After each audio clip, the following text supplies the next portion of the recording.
Thank you for watching 2A Truth. My name is Shane, and in this video today we want to look at a question that's really pretty serious, I think. I know sometimes we like to throw in a little bit of humor in our videos, but this question that we want to look at today is which handgun is right for you?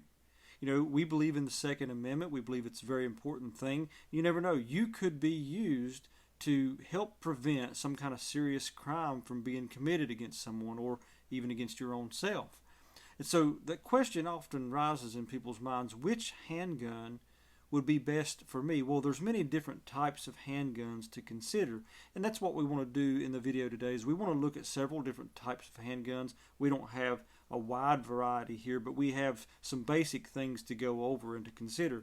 One of the options that you could consider is something like a small revolver. And you can get small revolvers that are very lightweight in anything from a 22 caliber all the way up to, if you're feeling frisky enough, a 357. Now you could get a 44 Magnum and a small revolver, but they're still much more beefy than these more compact ones, such as anything from a 22 caliber up to a 357. Around that range you can find a pretty wide variety of small lightweight revolvers. One of the benefits of a revolver is that they're very reliable. One of the downsides is that there's, generally speaking, a fairly low capacity, but it's something that is very convenient, very easy to carry, and like I said, it's a very good option for someone to consider. Another option that a person may want to consider is a kind of compact size semi-automatic. Now this particular gun is the Glock 19. It's a Gen 4 edition. This is actually a relatively small gun. It's one of the things, you know, some people like Glocks and some people don't like Glocks. You know, everybody has their favorites, and let's just be honest, every company out there has had a history of having some bugs here and there, some problems. So I know there are people that become, you know, what they call Glock fanboys or SIG fanboys. I think we just all need to be honest. I mean, all of them have had some issues. One of the things that's really handy about Glocks is that, generally speaking, they are very, very reliable, and they're very, very simple. One of the things that I like about Glocks is just the simplicity, the durability.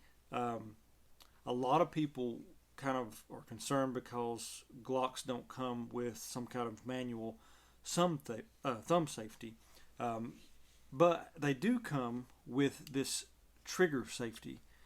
The trigger cannot be pulled unless this little trigger safety here is pulled as well. So it's not very likely, unless you intend to pull the trigger, that this trigger is going to be pulled if you use a good quality holster.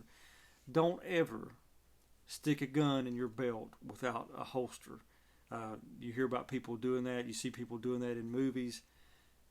Don't do that. Another thing with this particular Glock, it don't automatically turn sideways when you pull it out. That's just for dumb people. Now, really, in all seriousness, you see a lot of stuff in movies, a lot of people that do some really ignorant stuff, stuff that just really goes against basic firearms training.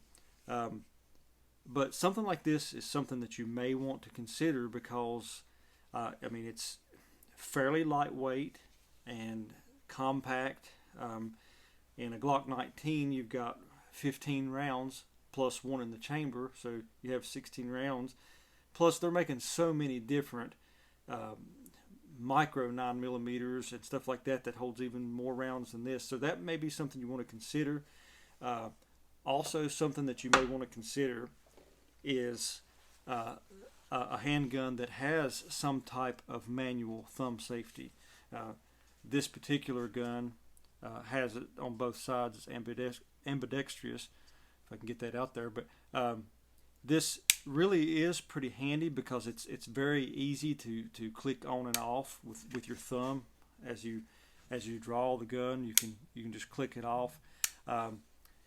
It is kind of an extra level of safety for those concerned with that.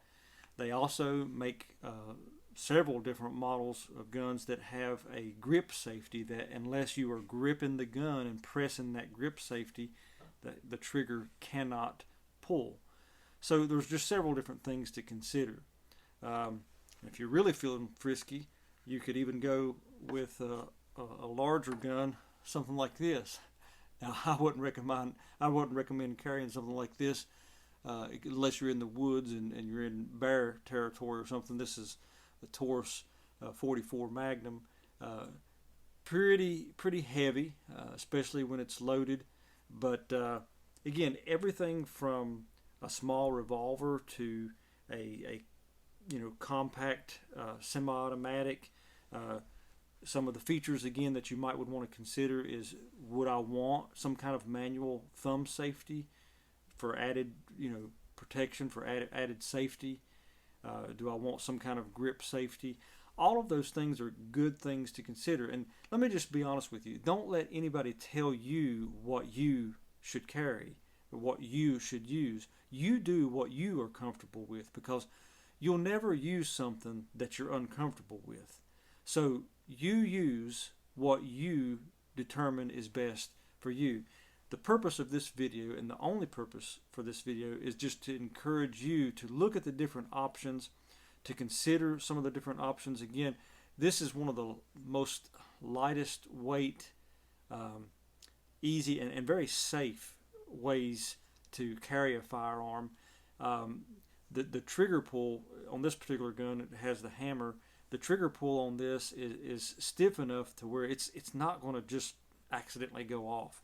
Now, I will say that there have been people that have carried firearms that don't have any kind of manual safety on them, and because they don't put them in a good quality holster, or because they do something else crazy with it, they have an accidental discharge. Just be smart, be cautious, be aware of what you're doing, and always, with any gun, use a good quality holster that fits the gun, and you'll be fine. Another thing is, practice shooting. Whatever type of gun that you are going to use, practice shooting so that you will be familiar with that gun, and so that, God forbid, if something was to happen and you had to save someone's life, it wouldn't just catch you totally off guard and catch you completely unprepared. Well, so I hope this video has been helpful to you. It's good to be prepared, but more importantly, it's good to be prepared to meet the Lord, because as I always say, we never know what day may be our last day. We never know what day we may draw our last breath. So more important than being prepared to protect someone, we need to be prepared to meet our Creator. I thank you for watching this video. I hope it's been helpful to you in some way. May God bless you.